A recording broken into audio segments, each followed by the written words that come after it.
குமார சம்பவம். குமார சம்பவங்கிற இந்த டைட்டில் இந்த படத்துக்கு ஒன்றும் இல்லை, 2-3 வகையில் பொருத்தமாக இருக்குது.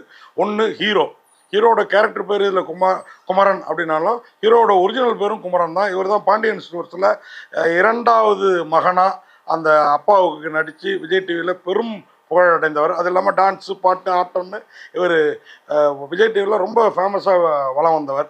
இந்த படத்தில் ஹீரோவாக அறிமுகமாகிருக்கிறாரு. கொஞ்சம் அறிமுக ஹீரோ அப்படிங்கிறதுக்காக கூச்ச நாச்சல்லாம் பெருசாக இல்லை, கொஞ்சம் ஓவராகவே தெரியுது. விஜய் மாதிரி நிறைய இடங்களில் நடிச்சிருக்கிறாரு. இவரை பாண்டியன் ஸ்டோர்ஸில் நடிக்கிறப்ப விஜய் மாதிரி பண்ணுறாருன்ற ஒரு டாக் இருந்தது. ஆனால் குமரன், நீங்கள் உங்கள் பாணிக்கு ஒரு கேரக்டரை ஒரு ஆக்டிங்கை தேர்ந்தெடுத்துக்கோங்க. ஆனாலும் படம் குறை சொல்கிற மாதிரி இல்லை. பாலாஜி வேணுகோபாலோட இயக்கத்தில்.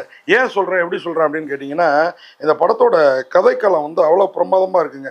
என்ன கதை அப்படின்னா, ஒருத்தன் டைரக்டர் ஆகணும், சினிமா டைரக்டர் ஆகணுன்ற ஆசையில் இருக்கான். அவனுக்கு வர்ற ப்ரொடியூசர்லாம் அவன் கதையை கொஞ்சம் மாற்று, நாங்கள் காசு போடுறோம் அப்படின்றாங்க. அது பிடிவாதமாக ஒத்துக்க மறுக்கிறான். இப்போது உன் தாத்தாட்ட இவ்வளோ சொத்தை வச்சுட்டு நீ ஏன்டா ஊரெல்லாம் பிச்சை எடுத்துகிட்டு இருக்க அப்படின்னு சொந்தமும் பந்தமும் சொல்ல தாத்தாவை சொத்தை வைக்கிறதுக்கு கேட்குறான். அவர் விற்க மாட்டேங்கிறாரு. அதன் பிறகு என்ன, தாத்தா படுக்கையில் விழுந்து மரணம் அடைந்தால் இவன் லட்சியம் நிறைவேறும். தாத்தா படுக்கையில் விழுந்தாரா, மரணம் அடைந்தாரா, அண்ணன் காலி ஆனாரா, தின்ன காலியாச்சா, இவன் நினச்சபடி நடந்தானா அப்படிங்கிறது தாங்க இந்த படத்தோட கதை. தாத்தா இறந்த பிறகும் இன்னொருத்தர் தடையாக வராரு. அவர் தான் குமாரவேல். நான் சொன்னேன் இல்லைங்களா, இந்த படத்தோட டைட்டிலுக்கு 2-3 பேர் சம்பந்தம்ன்ட்டு. 1-2 பேர் ஹீரோட ஒரிஜினல் பேரும் குமரன், இந்த படத்துலேயும் குமரன். இந்த குமாரவேலும் முக்கிய காரணம். அவரை ஒரு சமூக சேவராக இருக்கார். அவர் அந்த வீட்டில் வாடகை தராமல் குடியிருந்துக்கிட்டு அப்பப்போ ஊர் நியாயமும் பேசுகிறாரு, இங்கே இவங்களோட உறவுக்குள்ளாரையும் நியாயம் பேசுகிறாரு.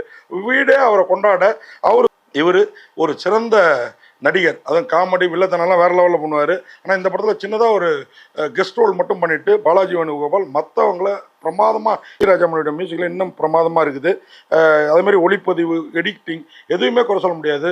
முன்பாதையில் இந்த படத்தை தூக்கி நிறுத்துறது பாலசரவணனும் ஹீரோவும் சேர்ந்து பண்ணுற காமெடினா, பின்பாதையில் வினோத் சாகர், லிவிங்ஸ்டன், குமாரவேல், அதுமாதிரி ஹீரோ எல்லோரும் சேர்ந்து பண்ணுற காமெடி தான் வேறு லெவலில் இருக்குது.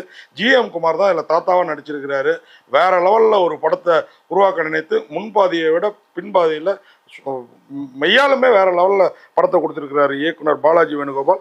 அவருக்கு பக்காவாக துணை புரிஞ்சிருக்குது திணிப்பாரோட நடிப்பும், கூடவே இந்த ஒளிப்பதிவு, மியூசிக், இவை எல்லாமும். மொத்தத்தில் இந்த குமார சம்பவம் வேற லெவல் சம்பவம்.